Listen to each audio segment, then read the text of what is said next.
Hi, this is Aaron with Zollotech. Today I have the best skins ever installed for the iPhone 3G. Now, a lot of people have watched just the simple unboxing, and I thought I'd bring you through installing it. I've cleaned up the back of the iPhone as best I could. It does have a few little nicks here and there, and Apple did replace it for me a while back with a refurbished one, so I'm assuming maybe there was some from that. But overall, it looks pretty good. Here is the skin for the back. And I'll try and bring, or get the whole video in here, but I have to keep it under about 10 minutes, and this may go a little longer than that, but you'll get the general idea. So first, let me show you. I just have a paper towel down here. I do have a screen protector on there until I put the front piece on.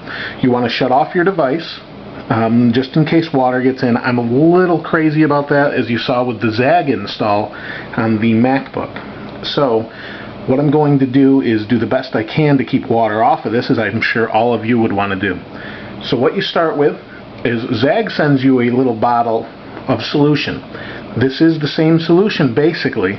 What you want to do is you put a 1/4 teaspoon of dish soap, mild dish detergent, or baby soap is even better, and that's what I've used here as I have kids. And I got some baby soap and about 1.25 cups of water. And wait for the bubbles to dry. Then you want to wash your hands, and after you've washed your hands, got your iPhone all clean, then what we can do is, if you have a spray bottle, it's even better, but this will work. What you want to do is wet your fingertips.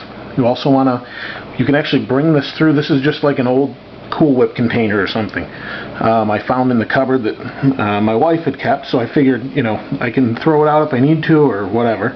So what we're going to do is peel this off of here. Let me wet my fingertips here. I'm going to peel this off here. You want to remember which side's the sticky side. And what you do is you're going to dip this into the solution and put it on the phone. You do not want to apply this directly, the water directly onto the phone. And with the MacBook installation, this is pretty straightforward. So we want to find the top. This is the top. You can see, I don't know if you can see that against my finger, but there is a little bit of a cutout for the what do you call it? The headphone jack. So let me slide this into view a little better. We'll dip this in the water. I'm going to shake off the excess. They said you don't need it dripping wet, you just need it a little moist. And I found that to be true with the, apologize for the camera shake a little bit here, but I did find that with the, I'll let it drip onto there. I found it to be true with the Zag on the MacBook too. You can actually move it around. It's very slippery once it's on. So you can see that's laid right over there. And what I'm going to do is, this is going to be a little bit more tricky as it's the iPhone. Now, I don't obviously like water on it, but I actually applied it upside down. So there we go. So we don't want water on it, but that's why I have this to catch most of it. So let me go ahead. Now, it will evaporate and get more sticky. So what we want to do is line it up the best we can, and then smooth it out, smooth all the water out that we can. And cost-wise, now the Zag I'm not saying is a bad product by any means. This feels just like it. The cost difference is significant though.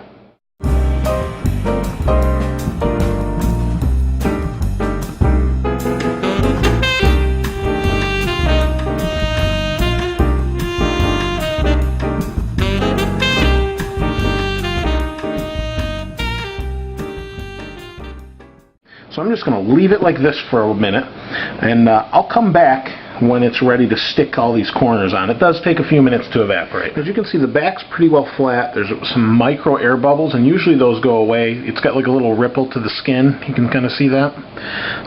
The corners, these aren't done yet. You have to push these air bubbles out just like this. I've found that the trim of the actual skin is a little bit difficult to get up to this edge. You kind of have to stretch it a little bit and wait for it to hold. I had to re-wet a few parts of it, and you can see we fold these corners over like that. Like this one's pretty well set, but there's an air bubble right there, so we just push it out. This corner is pretty well set on there, and you can see the cutout. This is all usable and fine. You can see the ripples along here. It's nicely lined up with the edge. And then as we get down here, this has been giving me a little bit of a hassle, is the cutout is not, I'm not going to say it's not perfect, but it's just difficult to get this down and around and lined up perfectly so that the speaker and the microphone are exposed. And same deal over here. So what I've done is occasionally when you need to, you can make a little bit of a get a dab of water, put it on, and re-wet it, and you can kind of reset what you've done if you make a little bit of a mistake. I'm going to tell you, you do need to be a little bit more patient with this install than a larger device like a MacBook, because here you're dealing with smaller, finer corners, and what you can do to get some of these to stick is you can just take this in your palm like that and hold. The heat from your palm will not only kind of set it, but help to evaporate some of that water that's built up in there. You can just leave it like this for a moment, and it'll come out and kind of set. You can see you've got a little bit of a space, but that's just to make room for the corner. And you want to be up, you want to make sure this is on the corner properly and slid around here. It is a little bit of a pain. No doubt about that, but it takes some patience, and if you've got patience to do this, it's worth spending time, because once it's on here, you really don't need a case.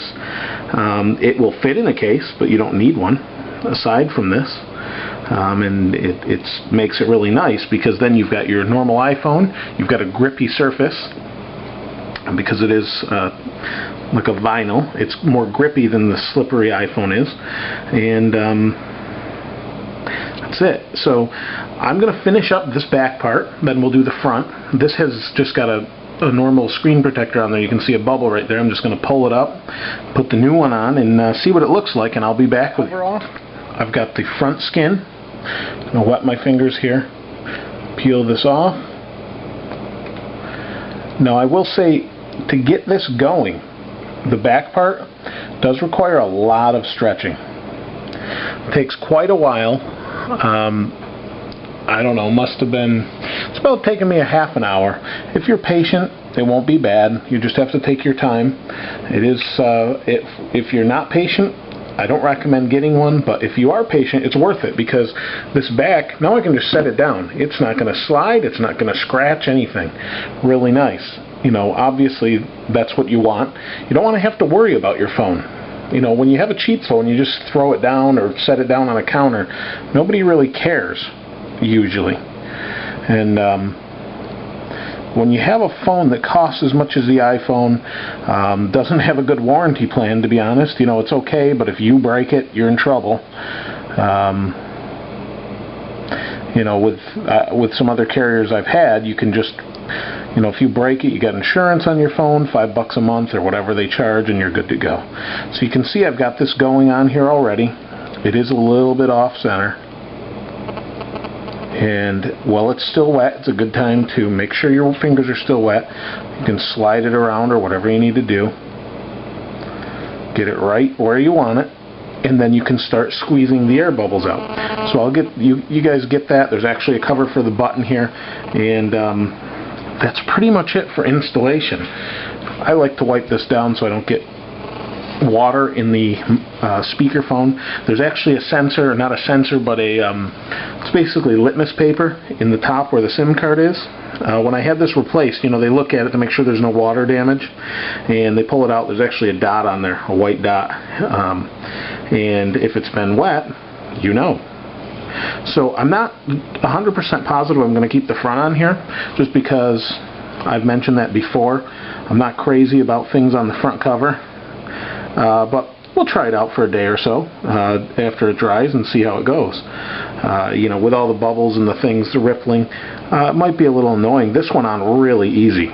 Not hard at all. It's like putting a normal screen cover on, and you see these little air bubbles here. You squish these out with your fingers or thumb. And as this gets drier, it gets tacky, but you can see those ripples. That's in the light above me here. You can kind of see them. Let me see, maybe that's better. I don't know. But we'll see what happens after a day or two. I've been told you can use a little bit of a trick from a hair dryer, and I did that a little bit on the back to make this more tacky and stick. It seemed to work, just to kind of evaporate some of that water. So that's the front of it. That's the installation. I'll use it for a few days, and we'll see how it goes, and I'll let you know what I think.